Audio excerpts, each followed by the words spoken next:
Halo. Saya Sandra Rose. Dan saya sangat senang memiliki kesempatan untuk berbagi cerita saya yang berjudul Setelah Surga. Banyak dari kita bertanya-tanya tentang surga. Apakah itu nyata? Apakah Tuhan itu nyata? Bagaimana rasanya meninggal dunia? Bagaimana kita bisa sampai ke surga? Kapan kita akan sampai ke surga? Siapa yang akan kita temui di sana? Semua pertanyaan ini, satu hal yang kita semua tahu adalah setiap orang akan meninggal. Tetapi beberapa meninggal dan kembali, lalu membacakan cerita mereka dari sisi lain. Nah, saya adalah salah satunya. Untungnya, saya memiliki kesempatan untuk melihat surga. Dan saya telah mengalami setidaknya 4 NDE pengalaman mendekati kematian. Hari ini saya hanya ingin berbicara tentang 2 di antaranya, 2 yang menurut saya paling penting bagi saya. Yang pertama terjadi pada tahun 1952. Dan saya baru berusia 7 tahun. Pada tahun 52 di Amerika, ada epidemi polio. Dan ribuan orang meninggal karena polio. Itu adalah pembunuh yang mereka sebut kelumpuan infantil pada masa itu. Dan itu membunuh anak-anak. Saya ingat lupa dan sakit parah di rumah, lalu dibawa ke ruang gawat darurat. Saya ingat diletakkan di atas tandu dan mereka mulai mendorong saya menyusuri lorong begitu sempit, sehingga lampu-lampu berkedip-kedip. Lalu mereka berhenti. Seorang dokter naik dada saya, membuka tenggorokan saya, dan melakukan tracheotomy. Karena saya tidak bisa bernapas, otot pernapasan saya lemah. Begitu pula semua otot lain di tubuh saya. Jadi, dia membuka saluran napas. Mereka memberi saya saluran napas buatan, sampai mereka bisa membawa saya ke atas. Dan memasukkan saya dalam paru-paru besi. Dan paru-paru besi itulah yang melakukan pernapasan untuk saya. Itu adalah pengalaman yang luar biasa. Saya mulai masuk rumah sakit pada hari Sabtu. Pada hari Senin, ada banyak dari kami di sana. Dan pada hari Jumat, saya adalah satu-satunya yang masih hidup. 9 anak lainnya telah meninggal. Dan sore itu, saya meninggal. Ibu saya berbicara kepada saya, memberi tahu saya bagaimana rasanya duduk di sana dan melihat saya meninggal. Mereka mematikan paru-paru besi dan saya kehilangan warna kulit. Tetapi ibu saya duduk di sana cukup lama dengan saya dan dia hanya Anda tahu berpikir tentang kehilangan putrinya. Dan tiba-tiba dia mendengar suara klunk ini dan dia melihat gelubang intip, dan paru-paru besi itu memiliki lubang intip seperti kapal selam. Dan saya sedang meninding sisi paru-paru besi itu. Saya kembali. Nah, Ichu ketika saya masikesel.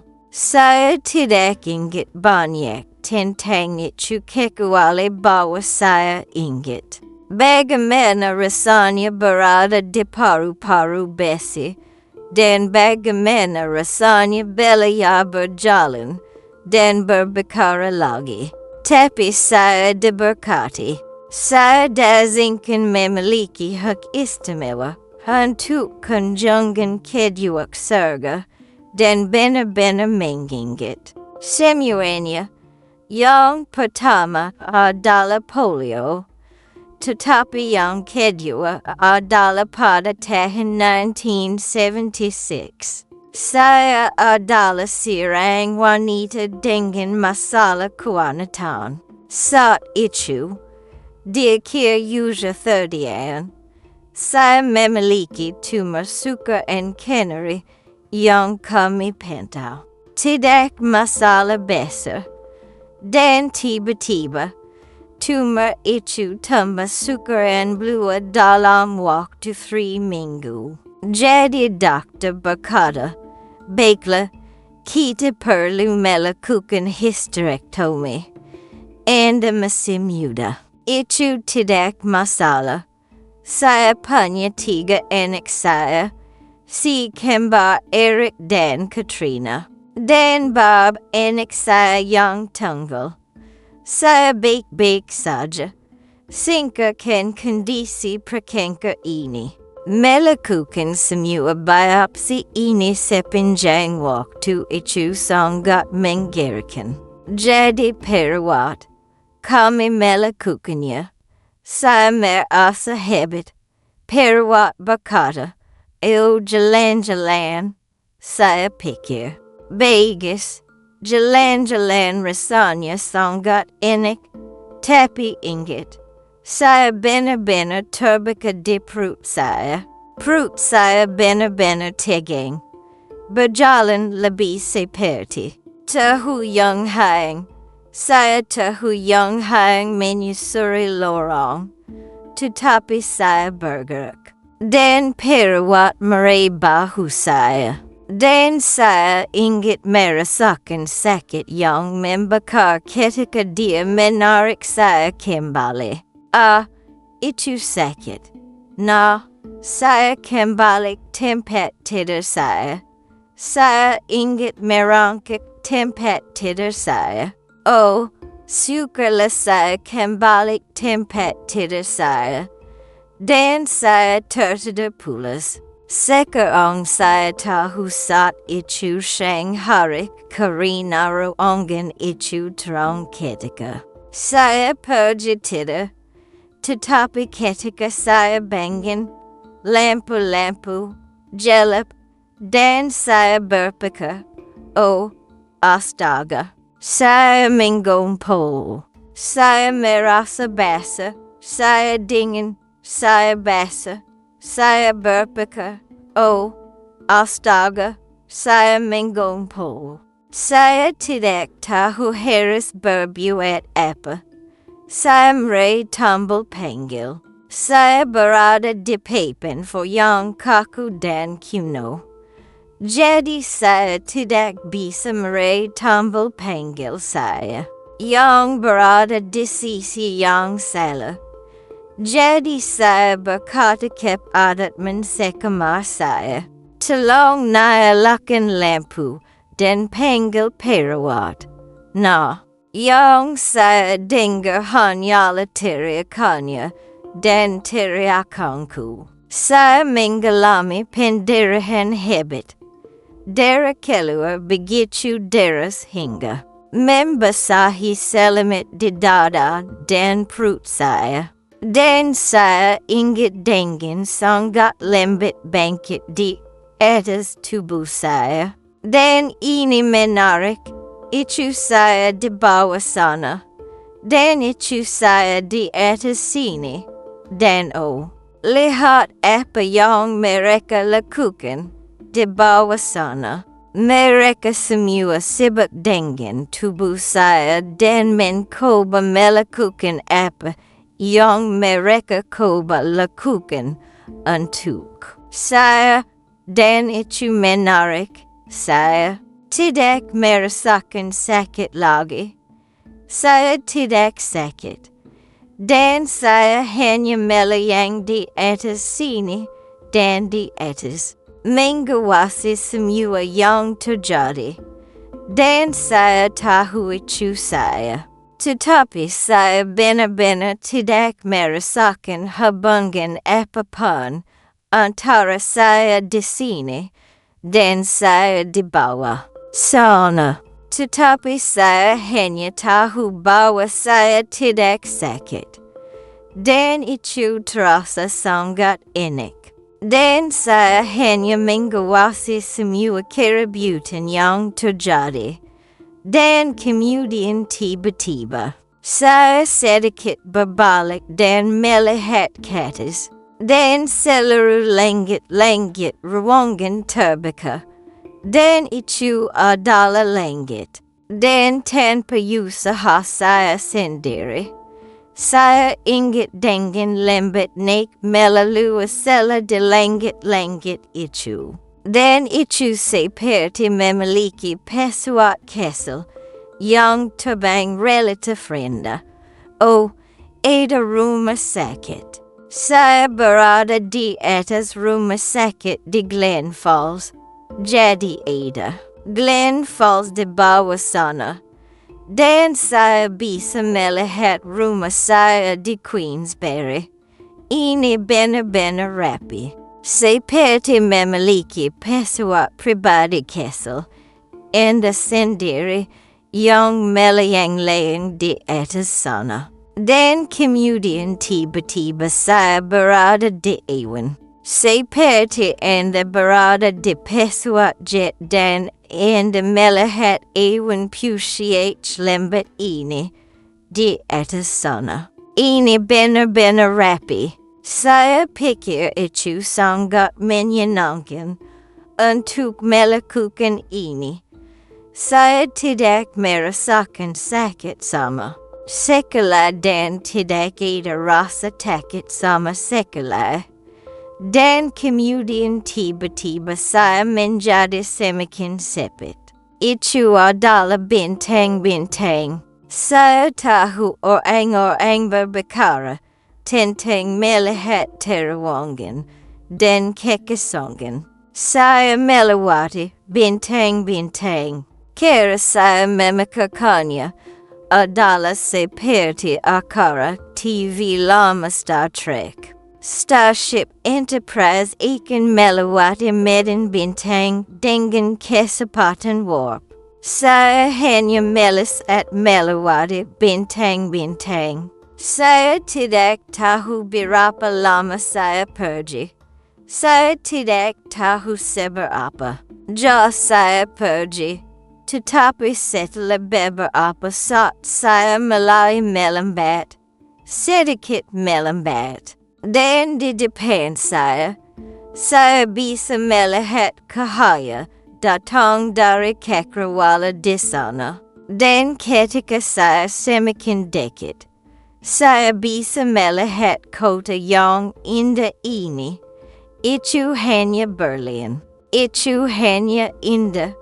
Itu hanya berkilau.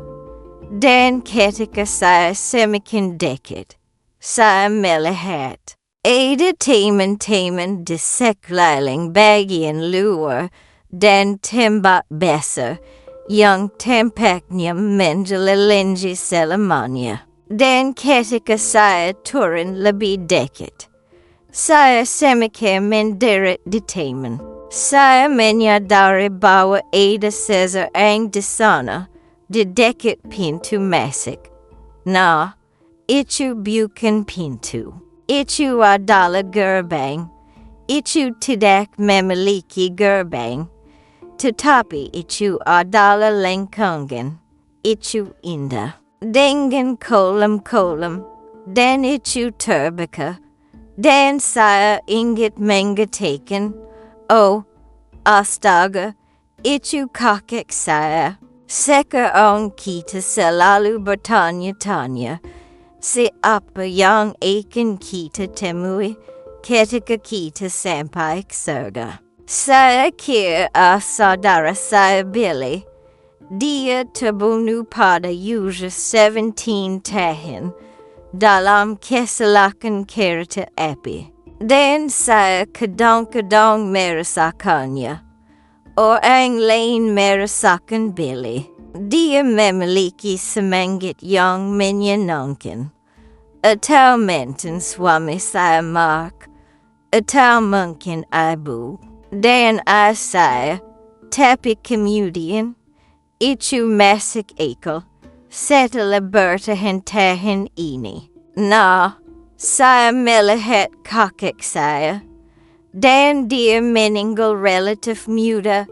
Dan dia masih muda.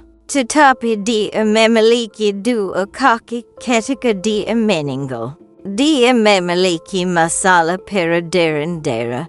Dan mereka telah mengangkat salah satu kakinya. Mereka akan mengangkat kaki kedua dan dia tidak bisa mengatasi itu.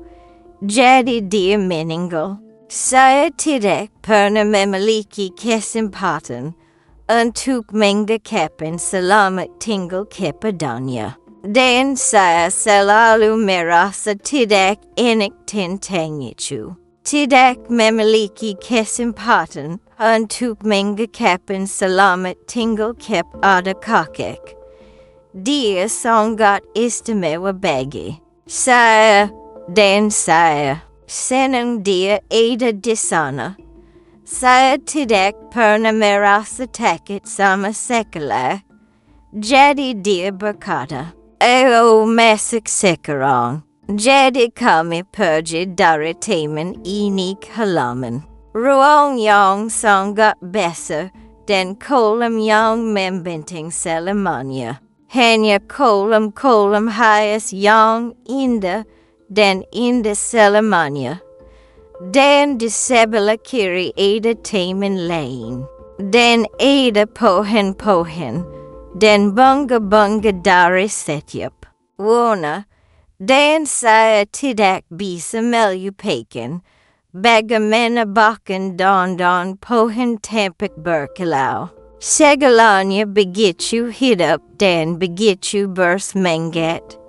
Di bumi ini, warna-warna kita kusam dibandingkan dengan warna-warna di surga. Bunga-bunga itu indah dan tidak ada kata-kata untuk menggambarkan betapa indahnya mereka.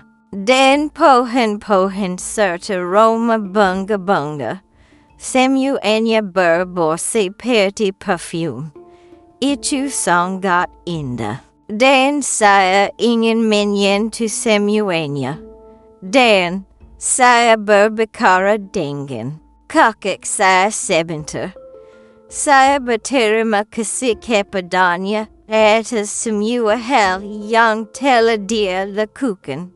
Sandra, kita harus melanjutkan sekarang. Dan saya benar-benar tidak ingin pergi kemanapun. Saya ingin tinggal di sana. Saya sangat bahagia bersamanya. Dan tempat ini sangat indah. Saya ingin melihat.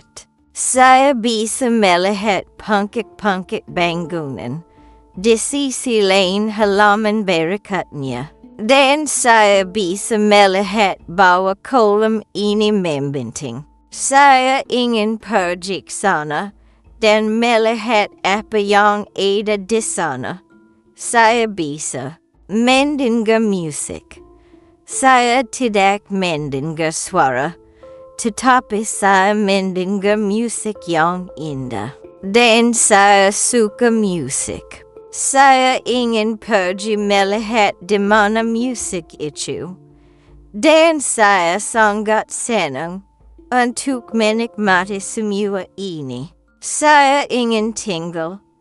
Dan dia berkata, Sandy, kamu harus ikut denganku sekarang. Jadi dia berjalan melalui halaman ini ke halaman lain. Lalu dia membawa saya ke pintu masuk sebuah bangunan. Dan dia berkata, sekarang saya harus meninggalkanmu di sini. Saya tidak ingin melakukan itu. Saya takut. Ini surga. Tapi ini kakak saya. Dan saya tidak tahu apa yang ada di sana. Atau siapa yang ada di sana. Atau apapun. Dan saya bisa melihat melalui pintu. Itu adalah ruangan yang sangat terang. Dindingnya juga berwarna terang. Semuanya memiliki relief di atasnya. Itu indah. Itu tidak polos. Tidak ada yang polos tentang dinding-dinding yang indah ini dan bangunan-bangunan yang indah ini. Semuanya dihiasi dengan indah. Dan saya ingin melangkah ruangan ini. Dan saya mendengar kata-kata, Sandra, datanglah sini. Jangan takut. Nah, saya takut karena di tengah ruangan ada maya yang indah ini. Dan entitas yang hanya berkilau. Hanya memancarkan cahaya. Dan saya benar-benar berpikir saya membayangkan bahwa itu pasti Tuhan dalam kira. Agar saya tidak takut padanya. Karena saya yakin Tuhan jauh lebih dari yang bisa kita bayangkan dengan otak kesal kita. Karena dia menciptakan semua hal indah ini. Tetapi dia berkata, datanglah sini, jangan takut. Nah, begitu dia mengatakan itu untuk kedua kalinya, saya tidak takut. Dan dia memandang saya sebentar. Seperti dia sedang memikirkan apa yang akan dia lakukan dengan saya. Dan saya berpikir, ini seperti berdiri di depan guru, mendapatkan rapor. Dan sayang, apa yang telah saya lakukan? Dan saya tahu bahwa saya telah melakukan kesalahan. Dan saya sedikit gugup bahwa dia tidak akan membiarkan saya tinggal. Dia berkata, kamu bisa menyelamatkan. Aku memberimu kehidupan kedua, ingat. Saya menderita polio dan saya meninggal. Dia memberi saya kehidupan kedua. Ini adalah kehidupan kedua saya. Dan dia berkata, naila apa yang telah kamu lakukan dengan hidup itu. Sandra, apakah kamu membuat perbedaan dalam kehidupan siapapun? Nah, saya pikir saya adalah ibu yang baik. Saya adalah guru sekolah minggu. Tetapi apakah saya benar-benar membuat perbedaan? Tidak. Saya selalu merasa bersalah atas apa yang terjadi pada saya. Jadi saya tidak. Saya berkata, saya sangat menyesal. Tidak. Saya tidak membuat perbedaan. Tetapi saya berjanji kepada Anda. Jika Anda membiarkan saya kembali, saya akan membuat perbedaan untuk Anda. Dan saya kembali tubuh saya. Saya sakit. Saya sakit. Tetapi saya mengatasinya. Saya menceraikan suami saya. Saya melanjutkan hidup saya. Tetapi saya terus berpikir mengapa. Mengapa saya bisa pergi ke surga? Karena ada sesuatu yang sangat penting yang perlu mereka sampaikan kepada Anda. Dua tehen sebelam ichu. Saya memiliki hubungan dengan seseorang yang sangat saya cintai, dan saya pikir dia mencintai saya. Dia telah memberi saya liburan dan perjalanan tidur dan makan malam di luar. Hal-hal menyenangkan. Dia membuat saya merasa cantik dan diinginkan. Saya tidak merasakan hal itu dalam pernikahan saya, dan saya merasa sangat luar biasa dengan pria ini bernama Carl. Jadi kami seharusnya menikah pada hari Valentine tahun depan. Nah, ini malam Natal. Dan dia datang untuk membawakan kami hadiah dan menghabiskan malam Natal dengan ketiga anak saya. Dan saya, Eric dan Katrina seperti remaja muda. Dan Bobby mungkin berusia 12 tahun. Dan saya sangat senang karena saya memiliki hadiah istimewa untuk diberitahukan kepadanya. Dan dia berkata, saya punya sesuatu yang istimewa untuk dikatakan kepada Anda.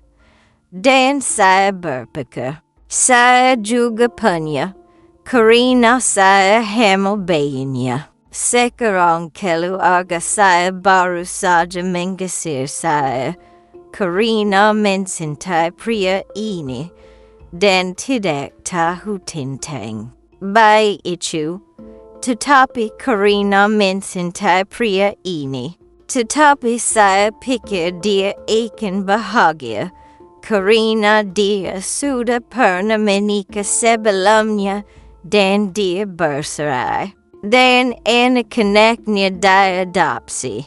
Dan saya pikir baik kami akan sedikit lebih awal, tetapi masih akan dicintai. Karena kami saling mencintai dan kami mencintai anak itu, pikir saya. Jadi dia masuk. Dia memberikan hadiah kepada anak-anak dan hadiah kepada saya. Bahwa kita perlu bicara. Saya berkata, ya, saya juga punya sesuatu yang istimewa untukmu. Dan saya masuk ruang makan. Dia duduk. Dia berkata, Sandra. Ketika dia mengatakan Sandra, saya tahu itu bukan Sandy. Jadi sesuatu yang serius akan terjadi, kan? Dia berkata, saya suka kamu seperti saya. Saya mencintaimu, ya. Tapi saya tidak berpikir saya bisa menjadi remaja lagi. Saya tidak bisa melakukannya. Nah, anak-anak saya adalah anak-anak yang baik. Pikir saya. Dia berkata, tidak. Saya pikir kita harus berhenti bertemu sekarang. Jadi senang mengenal Anda. Tetapi selamat tinggal.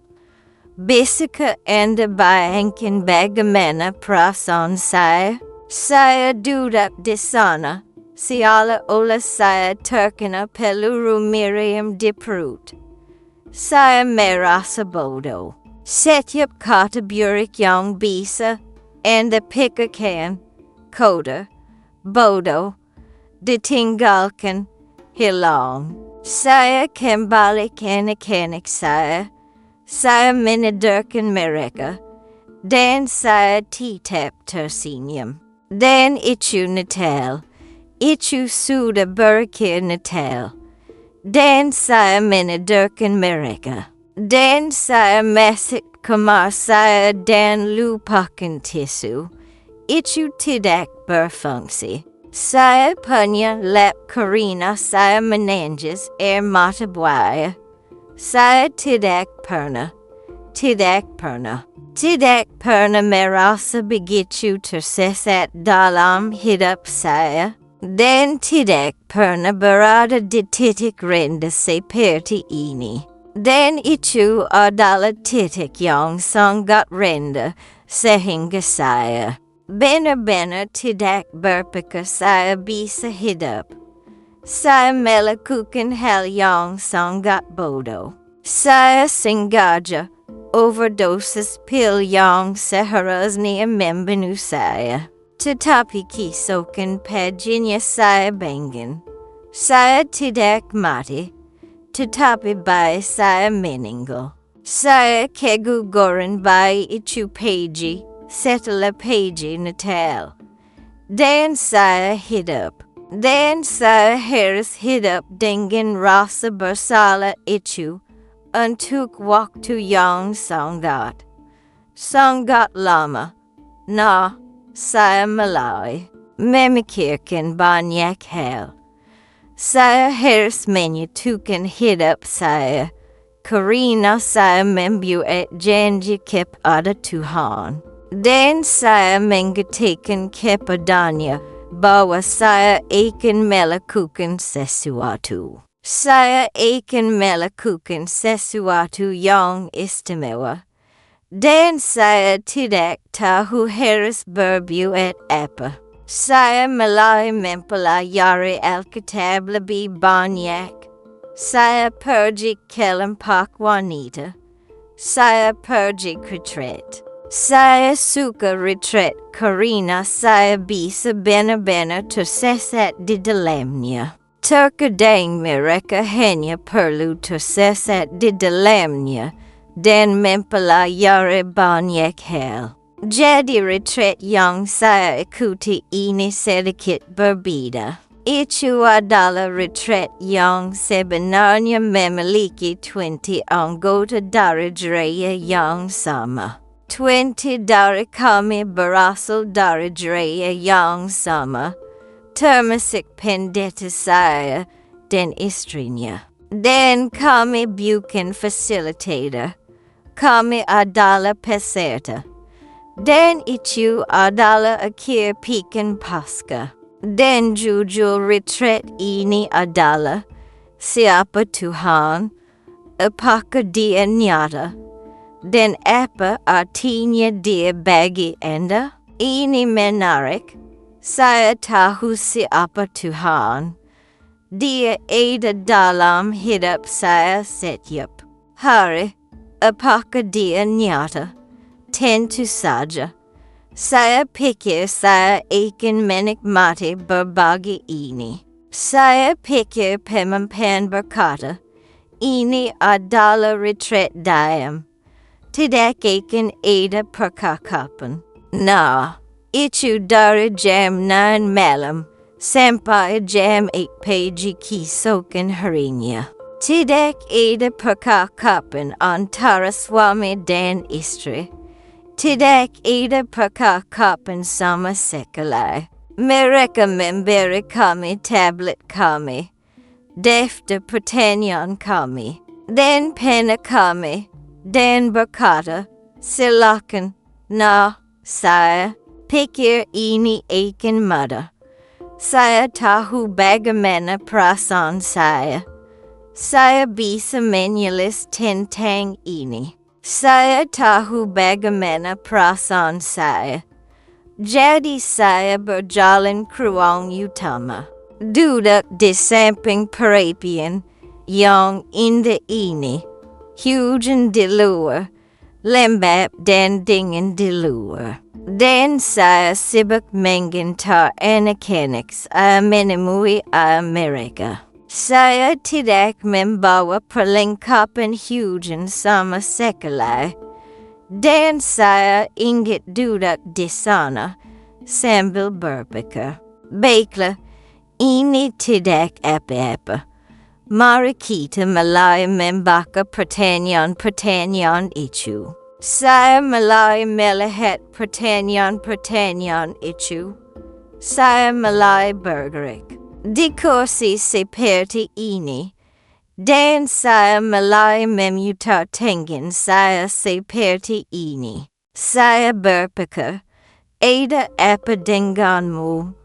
Mengapa kamu menjadi begitu kesal karena ada apa denganmu?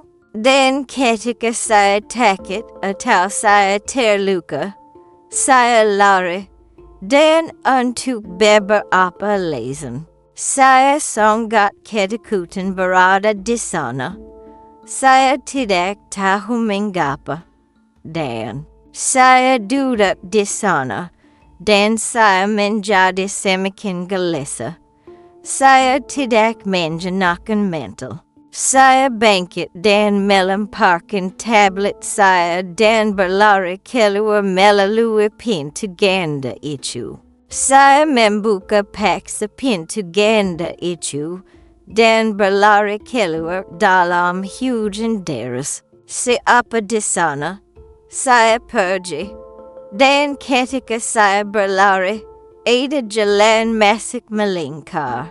Di tengahnya ada pohon-pohon kami, dan hujan, dan sangat berkabut. Dan awan-awan menggantung rendah, karena itu adalah pegunungan Adirondack. Jadi di luar sangat berawan. Saya ingat melihat teman saya.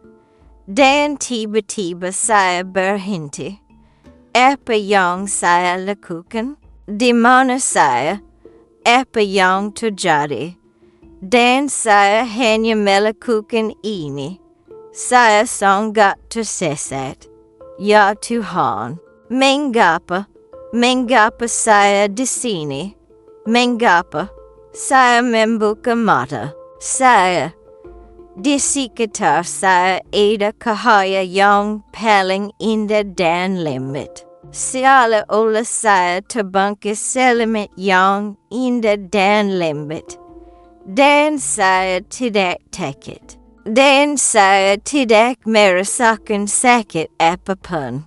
Dan saya bebas dan lebih bahagia dari yang pernah saya alami. Dalam hidup saya dengan perasaan cinta yang luar biasa ini.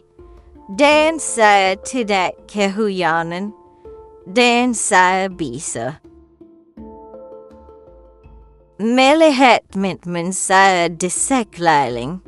Dan mereka menatap saya dan mengawasi saya. Dan saya berpegangan pada perasaan itu. Karena itu luar biasa. Saya tidak pernah membayangkan hal seperti ini. Akan pernah terjadi pada saya.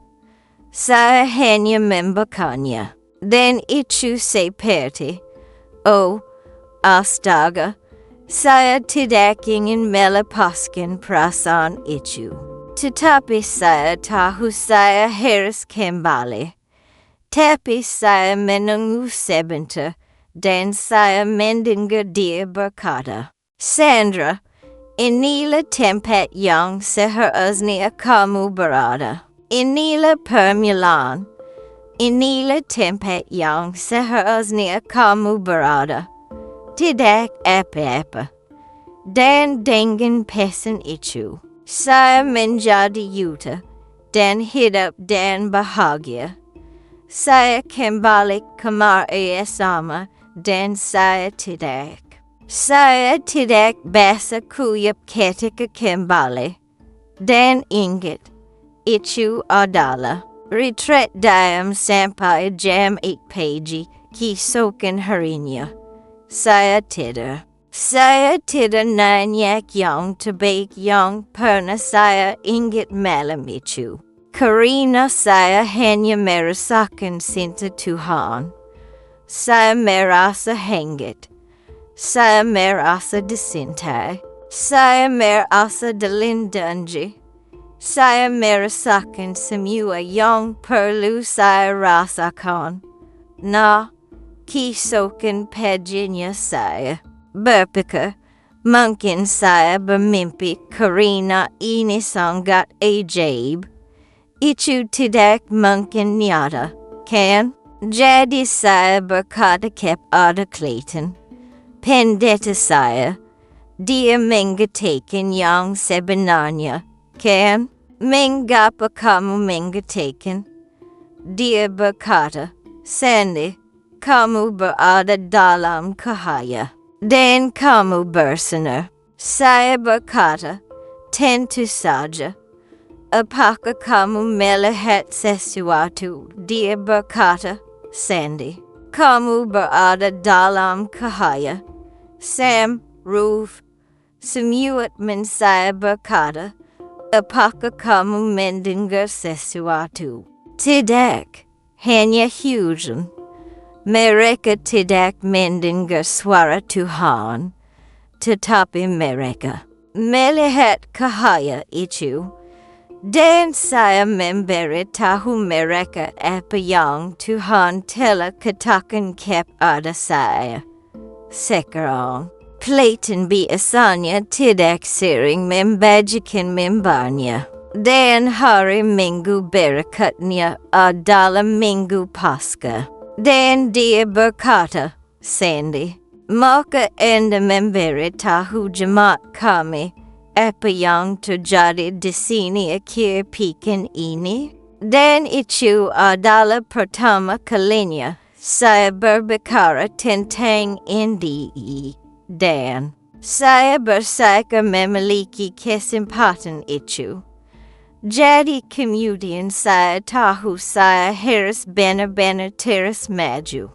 Jadi saya mulai mendapatkan lebih banyak konseling. Saya harus mengatasi kemarahan pada diri sendiri atas kemasan bayi dan kemarahan.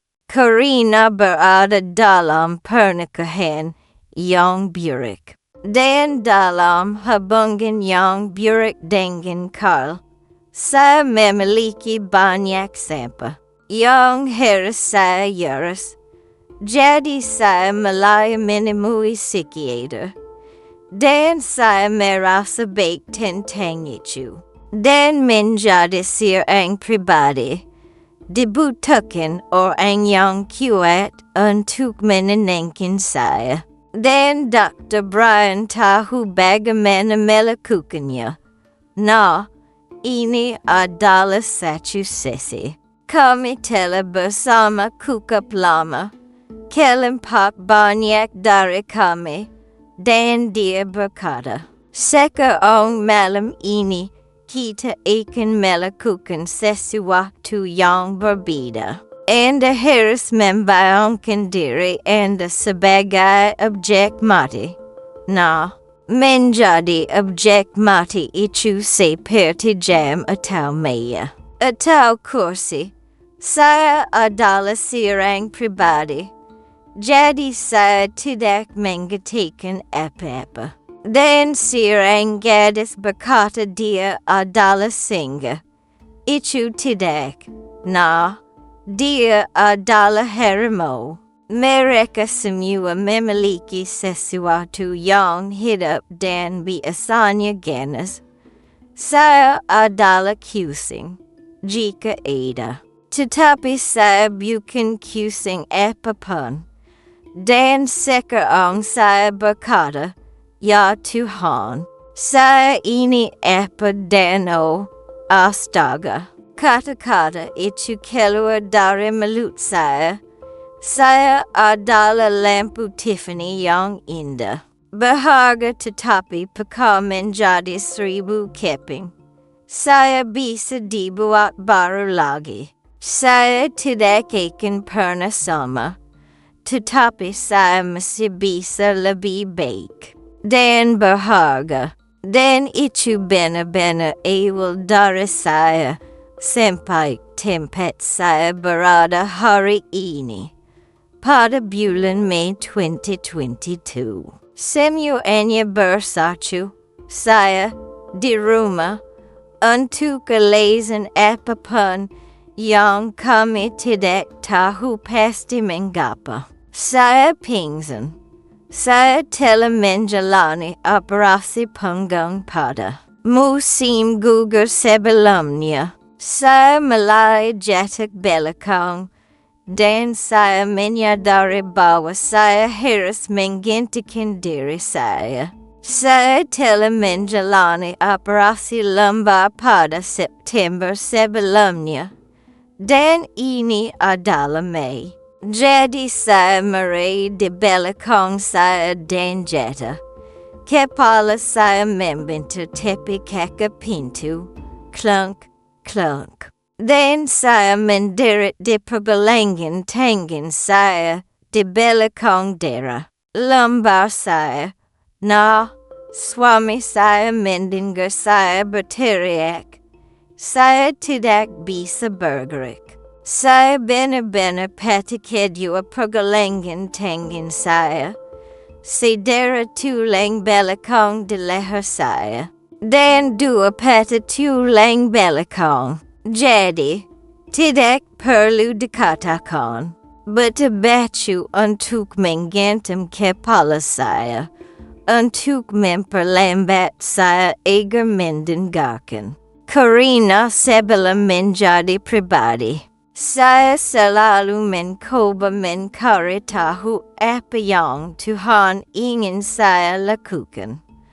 Dan kali ini, saya menyadari, duduk di sana dengan tangan, dan seperti ini, mengatakan, ya Tuhan, tolong, saya mesti di sini. Ada sesuatu yang saya luatkan di suatu tempat. Saya tidak melakukannya dengan benar. Tolong, apa yang Anda inginkan dari saya? Apa yang Anda butuhkan dari saya? Dan tiba-tiba saya mendapatkan kata-kata itu. Dan saya berkata kepada suami saya, ambil tablet. Dan inilah yang Tuhan katakan kepada saya. Kamu akan sembah, kamu akan bangkit, dan kamu akan menceritakan kisahmu.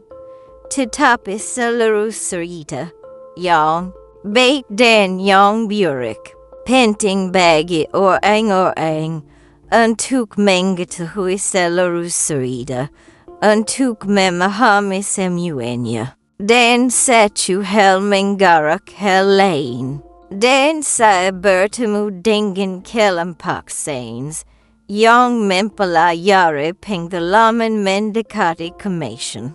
Dan saya melakukan percakapan pertama saya untuk mereka Februari lalu. Dan ketika saya berdiri melakukan sedikit pembicaraan, saya kepada mereka dan berbicara tentang semua yang telah saya ceritakan kepada Anda sekarang. Tiba-tiba saya menyimpang dari naskah saya, daftar poin saya, dan mulai berbicara tentang bagaimana menyembuhkan hati yang patah. Dan ini adalah hal terakhir yang Tuhan minta saya lakukan selain hal-hal lain yang saya bicarakan. Kita semua memiliki hati yang patah.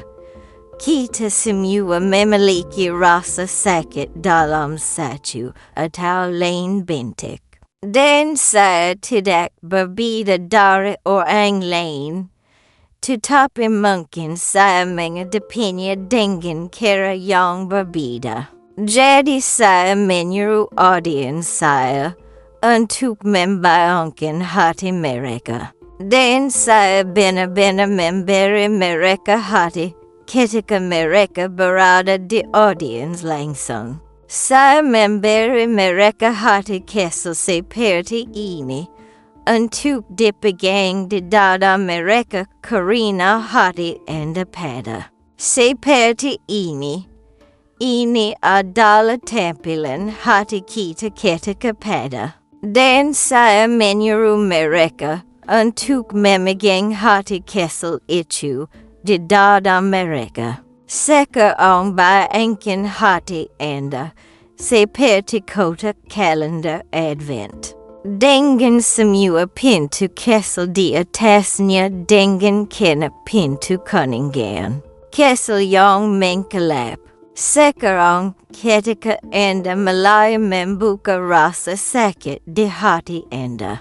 Perjelek pintu kecil karena Anda tidak ingin menangani hal-hal besar secara langsung. Bersikaplah lembut pada diri sendiri. Jadi buka pintu. Mungkin bibi basic hijam kepada saya. Suatu hari atau mungkin seseorang ketika saya masih kecil hijam kepada saya. Keluarkan itu, buang itu, atasi itu, dan kembalikan sesuatu. Mungkin bibi besi tidak selalu sebaik itu sepanjang waktu. Suatu kali dia baik. Taruh itu kembali di sana. Masukkan sana matahari sana. Dan tutup pintu. Sekarang pergi pintu. Berikutnya. Dan ketika Anda cukup berani, pergilah pintu besar. Anda tahu apa yang terjadi dengan masalah dengan ibu Anda. Anda, keluarga kita. Kita semua memiliki masalah keluarga yang menyakitkan. Satu persatu. Tetapi jika Anda melakukannya, satu persatu, bersikaplah lembut pada diri sendiri. Cukup cepat Anda akan menyadari, oh, astaga, saya telah menyembuhkan hati saya. Dan saya bisa bernapas. Saya tidak memiliki beban di hati saya. Bahu saya kembali. Saya telah menyembuhkan hati saya. Jadi, Anda tahu, kita diberi hidayah. Itu adalah hidup. Dan kita perlu menjalaninya. Kematian bukanlah akhir hidup. Itu hanyalah awal dari kehidupan baru. Jadi saya berharap apa yang saya katakan kepada Anda hari ini bermanfaat bagi Anda. Saya menyambut pertanyaan. Saya menyambut komentar. Saya hanya merasa benar-benar diberkati telah diminta oleh Tuhan kita untuk menjadi utusan ini. Dan saya berharap Anda merasa itu berharga. Terima kasih banyak telah mendengarkan. Jika Anda menyukai cerita ini, pastikan untuk mendukung The Other Side NDE dengan melihat buku baru kami di bawah ini. Menetap langit-langit. Kami semua terjebak. Versi bahasa Indonesia. Sikalis Surga Halo. Saya Sandra Rose. Dan saya sangat senang memiliki kesempatan untuk membagikan cerita saya. Yang berjudul Sikalis Surga. Banyak dari kita bertanya-tanya tentang surga. Apakah itu nyata? Apakah Tuhan itu nyata? Bagaimana rasanya meninggal? Bagaimana kita bisa sampai ke surga? Kapan kita akan sampai ke surga? Siapa yang akan kita lihat di sana? Semua pertanyaan yang berbeda ini. Satu hal yang kita semua tahu adalah setiap orang akan meninggal. Tetapi beberapa meninggal dan kembali. Lalu membagikan cerita mereka dari sisi lain. Nah, saya adalah salah satunya. Untungnya, saya memiliki kesempatan untuk melihat surga. Dan saya telah mengalami setidaknya 4 pengalaman mendekati kematian. NDE. Saya ingin berbicara dengan Anda tentang 2 di antaranya hari ini. 2 yang menurut saya paling penting bagi saya. Yang pertama terjadi pada tahun 1952. Dan saya baru berusia 7 tahun. Pada tahun 52 di Amerika, ada epidemi polio dan ribuan orang meninggal karena polio. Itu adalah pembunuh yang mereka sebut kelumpuan infantil pada masa itu, dan itu membunuh anak-anak. Saya ingat lemah dan sakit parah di rumah, lalu dibawa ke gawat darurat. Saya ingat diletakkan di atas tandu dan mereka mulai mendorong saya menyusuri lorong begitu sempit, sehingga lampu-lampu berkedip-kedip. Lalu mereka berhenti. Seorang dokter naik dada saya dan membuka tenggorokan saya. Dan dia melakukan tracheotomy karena saya tidak bisa bernapas. Otot pernapasan saya lemah. Begitu pula semua otot lain di tubuh saya. Jadi dia membuka saluran napas. Mereka memberi saya saluran napas buatan sampai mereka bisa membawa saya ke atas dan memasukkan saya dalam paru-paru besi. Dan paru-paru besi itu yang melakukan pernapasan. Untuk saya, itu adalah pengalaman yang luar biasa. Saya mulai masuk rumah sakit pada hari Sabtu. Pada hari Senin, ada banyak dari kami di sana. Dan pada hari Jumat, saya adalah satu-satunya yang masih hidup. 9 anak lainnya telah meninggal. Dan sore itu, saya meninggal. Ibu saya berbicara kepada saya, memberitahu saya bagaimana rasanya duduk di sana, dan melihat saya meninggal. Mereka mematikan paru-paru besi, dan saya kehilangan warna. Tetapi, dia duduk di sana, cukup lama dengan saya, dan dia hanya, Anda tahu, berpikir tentang kehilangan putrinya. Dan tiba-tiba dia mendengar suara klunk ini, dan dia melihat lubang intip. Dan paru-paru besi itu memiliki lubang intip, seperti kapal selam. Dan saya menendang sisi paru-paru besi. Saya kembali. Nah, itu ketika saya masih kecil. Saya tidak ingat banyak tentang itu kecuali bahwa saya ingat bagaimana rasanya berada di paru-paru besi. Dan bagaimana rasanya belajar berjalan dan berbicara lagi. Tapi saya diberkati. Saya diizinkan memiliki hak istimewa untuk kunjungan kedua surga dan benar-benar mengingat. Semuanya, yang pertama adalah polio, tetapi yang kedua adalah pada tahun 1976. Saya adalah seorang wanita dengan masalah kewanitaan. Saat itu, di usia akhir 30-an, saya memiliki tumor suka dan kanker yang kami pantau. Tidak masalah besar. Dan tiba-tiba itu tambah suka dan blua dalam 3 minggu. Jadi dokter berkata, baiklah, kita perlu melakukan hysterektomi. Enda masimuda. Ichu tidak masalah.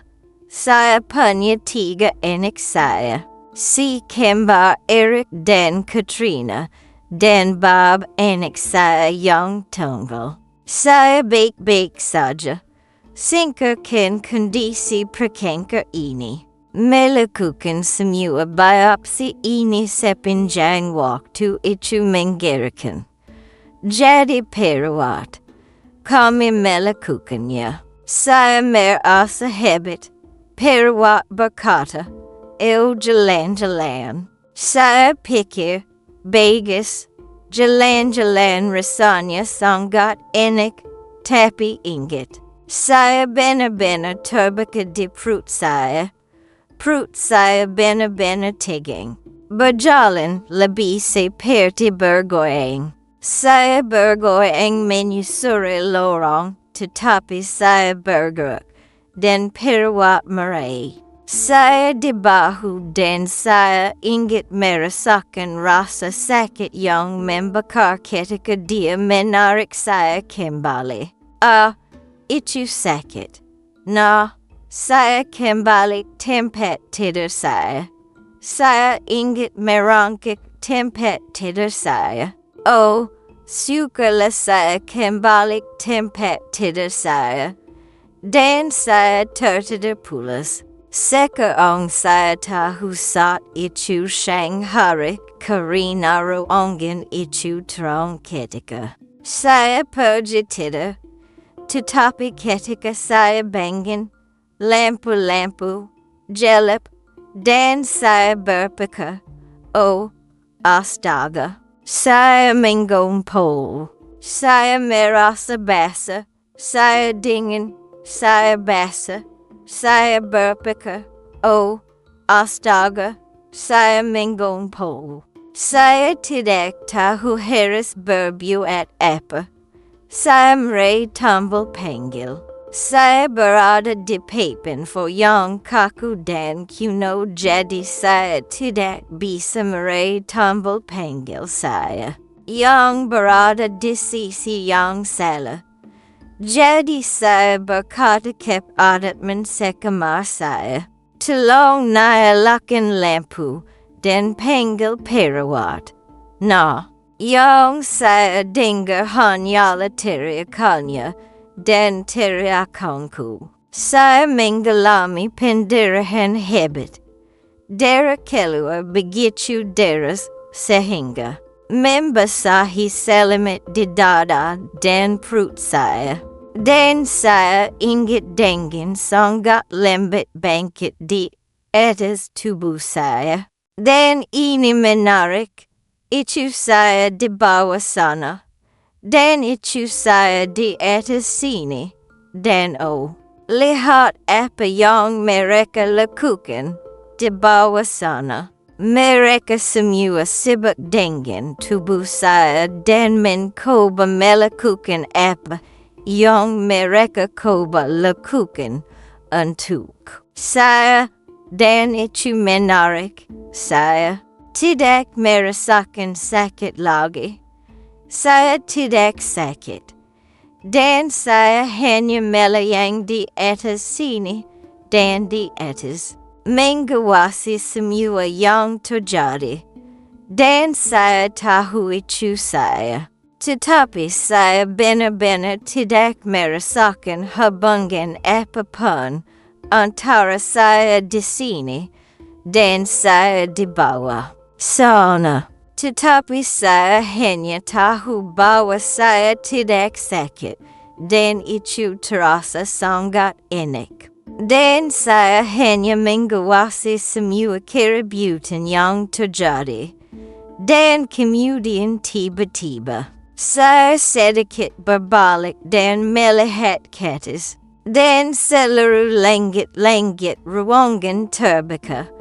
Dan itu adalah langit. Dan tanpa usaha saya sendiri. Saya ingat dengan lambat naik melalui celah di langit-langit itu.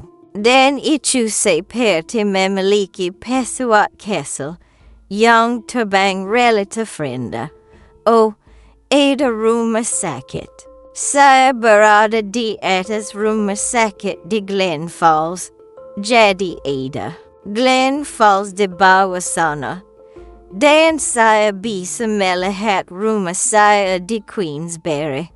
Ini benar-benar rapi. Seperti memiliki pesawat pribadi kecil. Anda sendiri yang melihat lain di atas sana. Dan kemudian tiba-tiba saya berada di awan. Seperti Anda berada di pesawat jet dan Anda melihat awan putih lembat ini di atas sana. Ini benar-benar rapi. Saya pikir itu sangat menyenangkan untuk melakukan ini.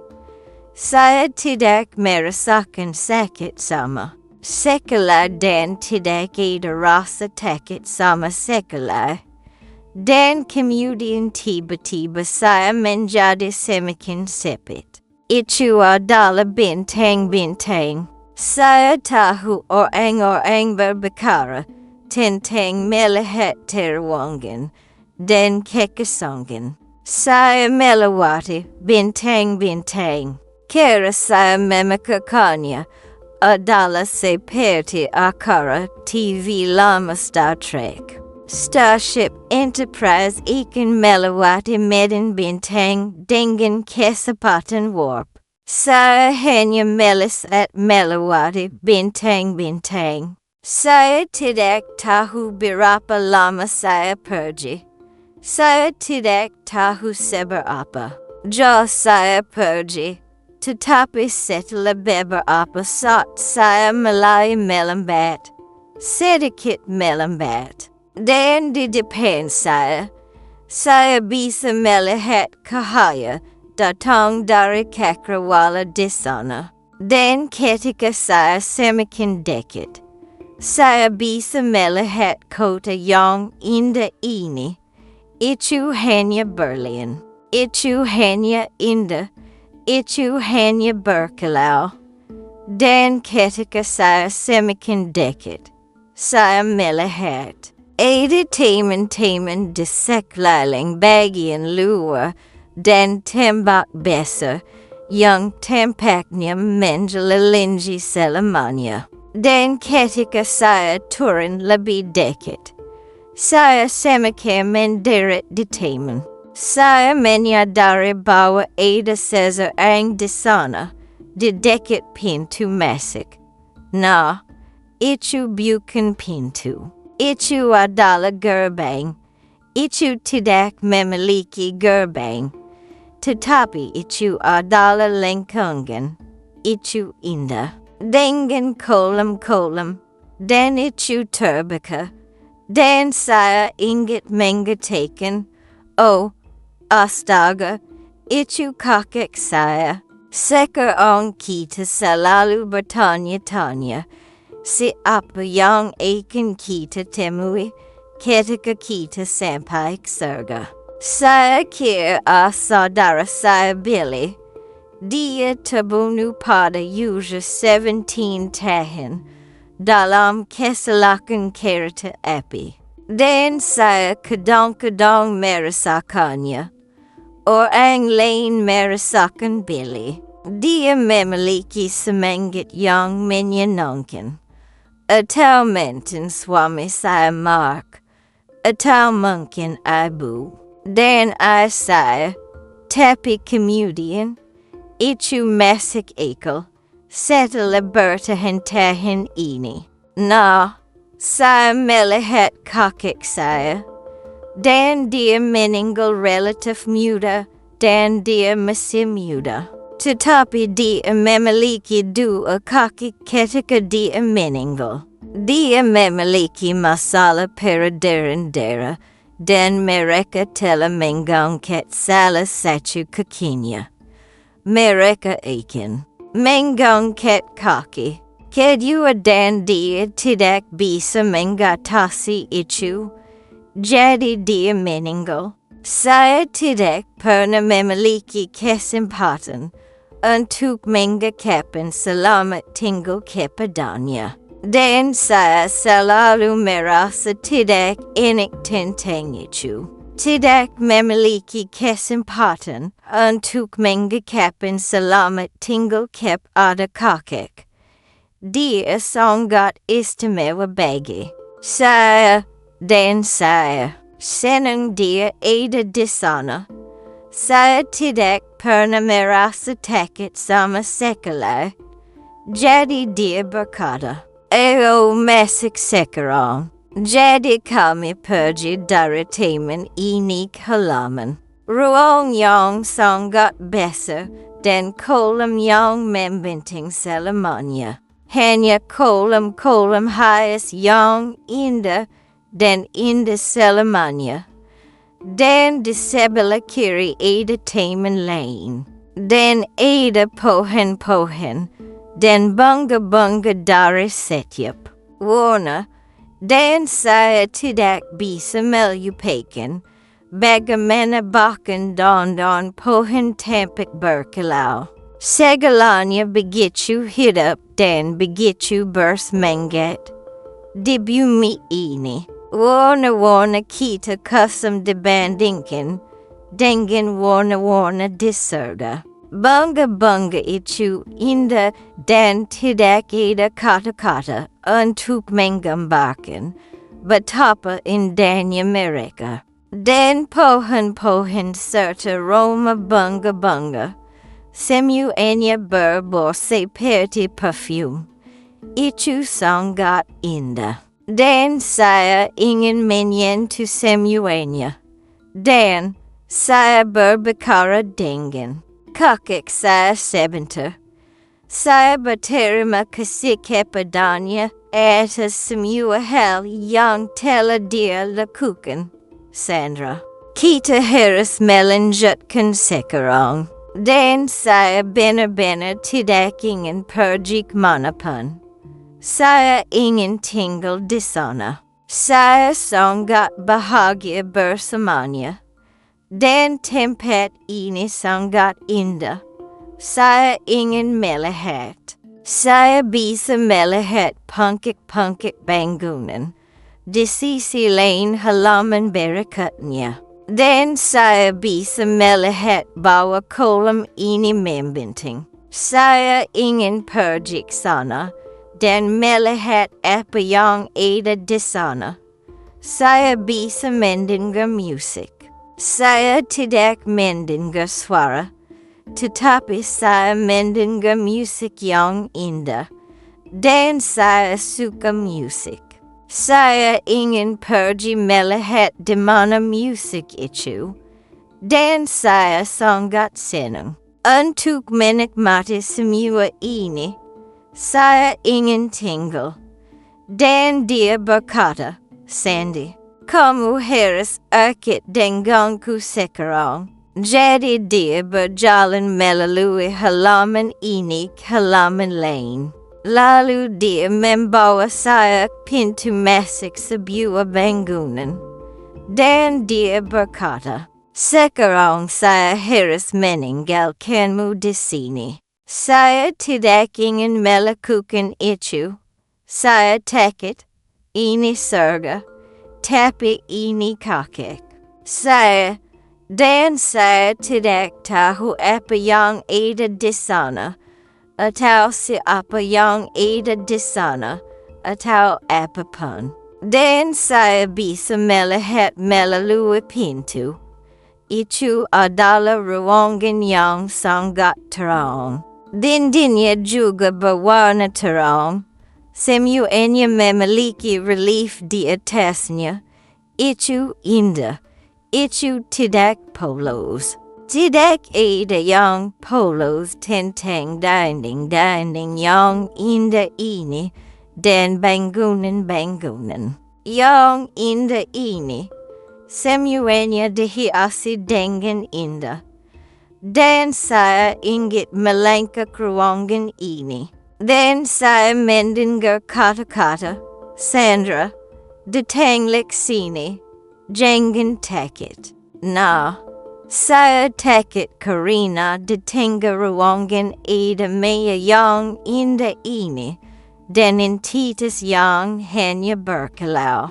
Henya mamon karken kahaya. Den saya bena berpika saya membayangkan bahwa itu pasti Tuhan dalam kira eager saya tidak. Takut padanya karena saya yakin Tuhan jauh lebih dari yang bisa kita bayangkan dengan otak kesal kita. Karena dia menciptakan semua hal indah ini, tetapi dia berkata, datanglah sini, jangan takut. Nah, begitu dia mengatakan itu untuk kedua kalinya, saya tidak takut, dan dia memandang saya sebentar. Seperti dia sedang memikirkan apa yang akan dia lakukan dengan saya. Dan saya berpikir, ini seperti berdiri di depan guru, mendapatkan rapor. Dan sayang, apa yang telah saya lakukan? Dan saya tahu bahwa saya telah melakukan kesalahan. Dan saya sedikit gugup bahwa dia tidak akan membiarkan saya tinggal. Dia berkata, kamu bisa menyelamatkan. Aku memberimu kehidupan kedua, ingat. Saya menderita polio dan saya meninggal.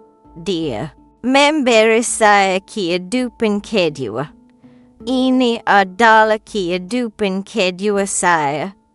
Dan dia berkata, naila apa yang telah kamu lakukan dengan hidup itu.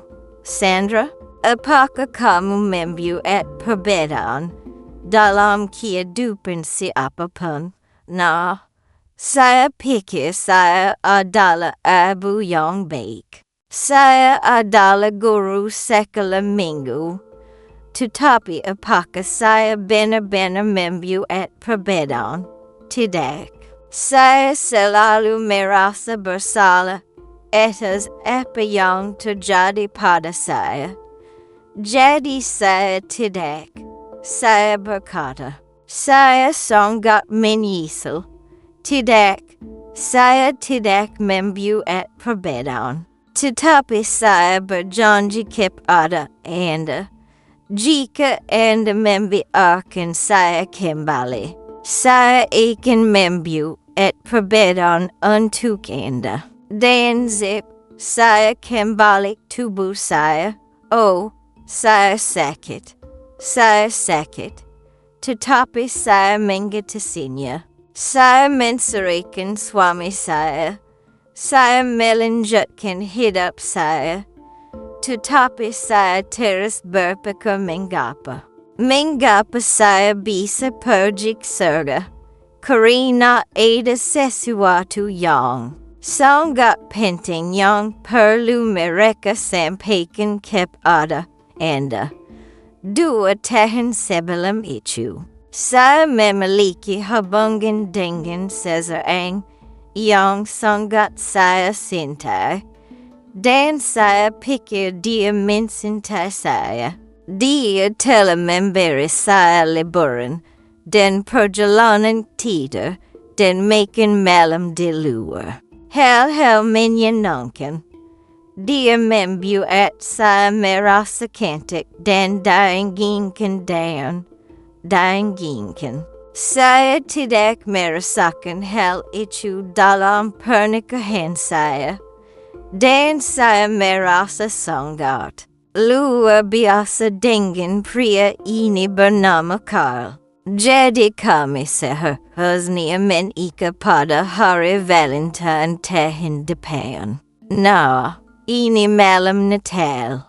Dan dia datang untuk membawakan kami hadiah dan menghabiskan malam Natal dengan ketiga anak saya. Dan saya, Eric dan Katrina seperti remaja muda. Dan Bobby mungkin berusia 12 tahun. Dan saya sangat senang karena saya memiliki hadiah istimewa untuk diberitahukan kepadanya. Dan dia berkata, saya punya sesuatu yang istimewa untuk dikatakan kepada Anda. Dan saya berpikir, saya juga punya, karena saya memilihnya. Sekarang keluarga saya baru saja mengusir saya karena mencintai pria ini dan tidak tahu tentang bayi itu. Tetapi karena mencintai pria ini, tetapi saya pikir dia akan bahagia karena dia sudah pernah menikah sebelumnya dan dia bercerai. Dan anak-anaknya diadopsi. Dan saya pikir baik kami akan sedikit lebih awal, tetapi masih akan dicintai. Karena kami saling mencintai dan kami mencintai anak itu. Pikir saya. Jadi dia masuk. Dia memberikan hadiah kepada anak-anak. Dan hadiah kepada saya, bahwa kita perlu bicara. Saya berkata, ya, saya juga punya sesuatu yang istimewa untukmu. Dan saya masuk ke ruang makan. Dia duduk. Dia berkata, Sandra. Ketika dia mengatakan Sandra, saya tahu itu bukan Sandy. Jadi sesuatu yang serius akan terjadi, kan? Dia berkata, saya suka kamu seperti saya. Saya mencintaimu, ya. Tapi saya tidak berpikir saya bisa menjadi air remeh lagi. Saya tidak bisa melakukannya. Nah, anak-anak saya adalah anak-anak yang baik. Pikir saya. Dia berkata, tidak, saya pikir kita harus berhenti melihat satu sama lain sekarang. Jadi, senang mengenal Anda, tetapi selamat tinggal. Bisakah Anda bayangkan bagaimana perasaan saya? Saya duduk di sana. Seolah-olah saya terkena peluru meriam di perut. Saya merasa bodoh. Setiap kata buruk yang bisa Anda pikirkan, kotor, bodoh, ditinggalkan, hilang. Saya kembali ke anak-anak saya. Saya menidurkan mereka. Dan saya tetap tersenyum. Dan itu Natal. Itu sudah berakhir Natal. Dan saya menidurkan mereka. Dan saya masuk kamar saya dan lupakan tisu.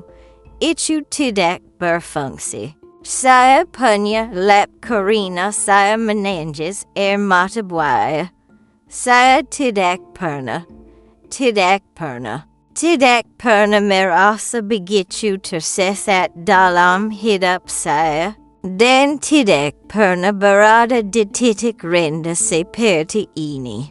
Dan itu adalah titik yang sangat rendah sehingga saya benar-benar tidak berpikir saya bisa hidup.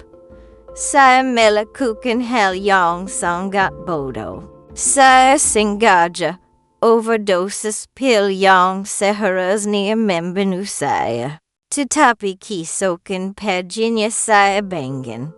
Saya tidak mati, tetapi bayi saya meninggal. Saya keguguran bayi itu pagi setelah pagi Natal. Dan saya hidup. Dan saya harus hidup dengan rasa bersalah itu untuk waktu yang sangat lama. Nah, saya mulai memikirkan banyak hal. Saya harus menyatukan hidup saya Karina saya membuat janji kepada Tuhan. Dan saya mengatakan kepadanya bahwa saya akan melakukan sesuatu. Saya akan melakukan sesuatu yang istimewa. Dan saya tidak tahu harus berbuat apa. Saya mulai mempelajari Alkitab lebih banyak. Saya pergi ke lempak wanita. Saya pergi retreat. Saya suka retreat karena saya bisa benar-benar tersesat di dalamnya. Terkadang mereka hanya perlu tersesat di dalamnya dan mempelajari banyak hal. Jadi retreat yang saya ikuti ini sedikit berbeda. Itu adalah retreat yang sebenarnya memiliki 20 anggota dari gereja yang sama. 20 dari kami berasal dari gereja yang sama, termasuk pendeta saya dan istrinya. Dan kami bukan fasilitator. Kami adalah peserta. Dan itu adalah akhir pekan Paskah. Dan judul retreat ini adalah Siapa Tuhan? Apakah Dia nyata? Dan apa artinya Dia bagi Anda? Ini menarik. Saya tahu siapa Tuhan. Dia ada dalam hidup saya setiap hari. Apakah Dia nyata? Tentu saja. Saya pikir saya akan menikmati berbagi ini. Saya pikir pemimpin berkata, ini adalah retreat diam. Tidak akan ada percakapan. Nah, itu dari jam 9 malam sampai jam 8 pagi keesokan harinya. Tidak ada percakapan antara suami dan istri. Tidak ada percakapan sama sekali. Mereka memberi kami tablet kami, daftar pertanyaan kami, dan pena kami, dan berkata, silakan. Nah, saya pikir ini akan mudah. Saya tahu bagaimana perasaan saya. Saya bisa menulis tentang ini. Saya tahu bagaimana perasaan saya. Jadi saya berjalan ke ruang utama. Duduk di samping perapian yang indah ini. Hujan di luar, lembab dan dingin di luar. Dan saya sibuk mengantar anak-anak saya menemui ayah mereka. Saya tidak membawa perlengkapan hujan sama sekali. Dan saya ingin duduk di sana sambil berpikir. Baiklah, ini tidak apa-apa. Mari kita mulai membaca pertanyaan-pertanyaan itu. Saya mulai melihat pertanyaan-pertanyaan itu. Saya mulai bergerak di kursi seperti ini, dan saya mulai memutar tangan saya seperti ini. Saya berpikir, ada apa denganmu? Mengapa kamu menjadi begitu kesal karena apa denganmu? Dan ketika saya takut atau saya terluka, saya lari. Dan untuk beberapa alasan, saya sangat ketakutan berada di sana. Saya tidak tahu mengapa. Dan saya duduk di sana, dan saya menjadi semakin gelisah. Saya tidak mengenakan mantel. Saya bangkit dan melemparkan tablet saya dan berlari keluar melalui pintu ganda itu. Saya membuka paksa pintu ganda itu dan berlari keluar dalam hujan deras. Siapa di sana? Saya pergi. Dan ketika saya berlari, ada jalan masuk melingkar. Ditingen ada pohin kami. Dan hugen. Dan sangat berkebit. Dan ewan menginten renda. Karina itu adalah peganungan ada ondak. Jadi di luar sangat berawan. Saya ingin melihat teman saya. Dan tiba-tiba saya berhenti. Apa yang saya lakukan? Di mana saya? Apa yang terjadi? Dan saya hanya melakukan ini. Saya sangat tersesat. Ya Tuhan, mengapa saya di sini? Mengapa saya membuka mata? Saya di sekitar saya ada cahaya yang paling indah dan lembut. Seolah-olah saya terbangkit selamat yang indah dan lembut. Dan saya tidak takut. Dan saya tidak merasakan sakit apapun. Dan saya bebas dan lebih bahagia dari yang pernah saya alami dalam hidup saya. Dengan perasaan cinta yang luar biasa ini. Dan saya tidak kehujanan. Dan saya bisa melihat teman-teman saya di sekeliling.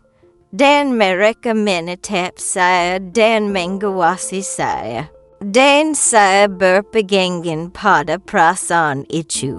Karena itu luar biasa. Saya tidak pernah membayangkan hal seperti ini akan pernah terjadi.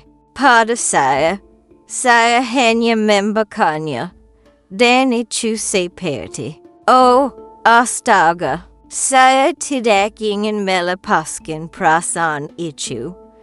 Tetapi saya tahu saya harus kembali. Tapi saya menunggu sebentar dan saya mendengar dia berkata, Sandra, inilah tempat yang seharusnya kamu berada. Inilah permulaan. Inilah tempat yang seharusnya kamu berada. Tidak apa-apa. Dan dengan pesan itu, saya menjadi yuta dan hidup dan bahagia. Saya kembali kemari sama dan saya tidak bisa kuyup ketika kembali. Dan ingat, itu adalah retreat diam sampai jam 8 pagi keesokan harinya. Saya tidak nanyak yang terbaik yang pernah saya ingat malam itu. Karena saya hanya merasakan cinta Tuhan. Saya merasa hangat. Saya merasa dicintai. Saya merasa dilindungi. Saya merasakan semua yang perlu saya rasakan. Nah, keesokan paginya saya berpikir, mungkin saya bermimpi karena ini sangat ajaib. Itu tidak mungkin nyata, kan? Jadi saya berkata kepada Clayton, pendeta saya, dia mengatakan yang sebenarnya, kan? Mengapa kamu mengatakan? Dia berkata, Sandy, kamu berada dalam cahaya, dan kamu bersinar. Saya berkata, tentu saja. Apakah kamu melihat sesuatu? Dia berkata, Sandy, kamu berada dalam cahaya. Sam, Ruth, semua teman saya berkata, apakah kamu mendengar sesuatu? Tidak, hanya hujan. Mereka tidak mendengar suara Tuhan, tetapi mereka melihat cahaya itu. Dan saya memberitahu mereka apa yang Tuhan telah katakan kepada saya. Sekarang, Clayton biasanya tidak sering membagikan mimbarnya. Dan hari Minggu berikutnya adalah Minggu Paskah. Dan dia berkata, Sandy, maka anda memberi tahu jemaat kami apa yang terjadi di sini akhir pekan ini? Dan itu adalah pertama kalinya saya berbicara tentang NDE, dan saya bersyukur memiliki kesempatan itu. Jadi kemudian saya tahu saya harus benar-benar terus maju. Jadi saya mulai mendapatkan lebih banyak konseling. Saya harus mengatasi kemarahan pada diri sendiri atas kemasian bayi dan kemarahan karena berada dalam pernikahan yang buruk. Dan dalam hubungan yang buruk dengan Carl, saya memiliki banyak sampah yang harus saya urus. Jadi saya mulai menemui psikiater, dan saya merasa baik tentang itu.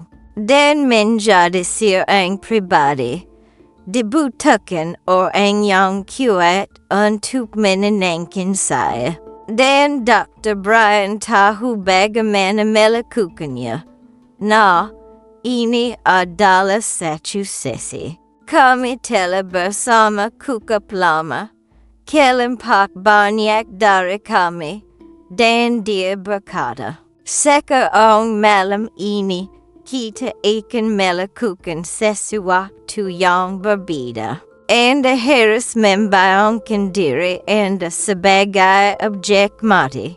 Nah, menjadi objek mati itu seperti jam atau meja, atau kursi. Saya adalah seorang pribadi, jadi saya tidak mengatakan apa-apa. Dan seorang gadis berkata dia adalah singa. Itu tidak. Nah, dia adalah harimau. Mereka semua memiliki sesuatu yang hidup dan biasanya ganas. Saya adalah kucing, jika ada. Tetapi saya bukan kucing apapun. Dan sekarang saya berkata, ya Tuhan, saya ini apa dan astaga. Kata-kata itu keluar dari mulut saya. Saya adalah lampu Tiffany yang indah. Berharga tetapi peka menjadi 1000 keping. Saya bisa dibuat baru lagi. Saya tidak akan pernah sama. Tetapi saya masih bisa lebih baik. Dan berharga. Dan itu benar-benar awal dari saya. Sampai tempat saya berada hari ini. Pada bulan Mei 2022. Semuanya bersatu. Saya di rumah. Untuk alasan apapun yang kami tidak tahu pasti mengapa. Saya pingsan. Saya telah menjalani operasi punggung pada musim gugur sebelumnya. Saya mulai jatuh belakang, dan saya menyadari bahwa saya harus menggantikan diri saya. Saya telah menjalani operasi lumbar pada September sebelumnya, dan ini adalah Mei. Jadi saya meraih di belakang saya dan jatuh. Kepala saya membentur tepi kaki pintu, klunk. Klunk. Dan saya menderit di pergelangan tangan saya di belakang darah lumbar saya. Nah, suami saya mendengar saya berteriak. Saya tidak bisa bergerak. Saya benar-benar patah kedua pergelangan tangan saya. Sedera tulang belakang di leher saya. Dan 2 patah tulang belakang. Jadi, tidak perlu dikatakan. Betul-betul untuk menggantam kepala saya. Untuk memperlambat saya agar mendengarkan. Karina sebelum menjadi pribadi. Saya selalu mencoba mencari tahu apa yang Tuhan ingin saya lakukan. Dan kali ini saya menyadari, duduk di sana dengan tangan dan seperti ini mengatakan, ya Tuhan, tolong saya masih di sini. Ada sesuatu yang saya luatkan di suatu tempat. Saya tidak melakukannya dengan benar. Tolong, apa yang Anda inginkan dari saya? Apa yang Anda butuhkan dari saya? Dan tiba-tiba saya mendapatkan kata-kata itu. Dan saya berkata kepada suami saya, ambil tablet. Dan inilah yang Tuhan katakan kepada saya. Kamu akan sama. Kamu akan bangkit dan kamu akan menceritakan kisahmu. Tetapi seluruh cerita yang baik dan yang buruk penting bagi orang-orang untuk mengetahui seluruh cerita, untuk memahami semuanya, dan satu hal menggerak hal lain. Dan saya bertemu dengan kelompok sains yang mempelajari pengalaman mendekati kematian. Dan saya melakukan percakapan pertama saya untuk mereka Februari lalu. Dan ketika saya berdiri melakukan sedikit pembicaraan, saya kepada mereka dan berbicara tentang semua yang telah saya ceritakan kepada Anda sekarang. Tiba-tiba saya menyimpang dari naskah saya, daftar poin saya, dan mulai berbicara tentang bagaimana menyembuhkan hati yang pada. Dan ini adalah hal terakhir yang Tuhan minta saya lakukan selain hal-hal lain yang saya bicarakan. Kita semua memiliki hati yang pada.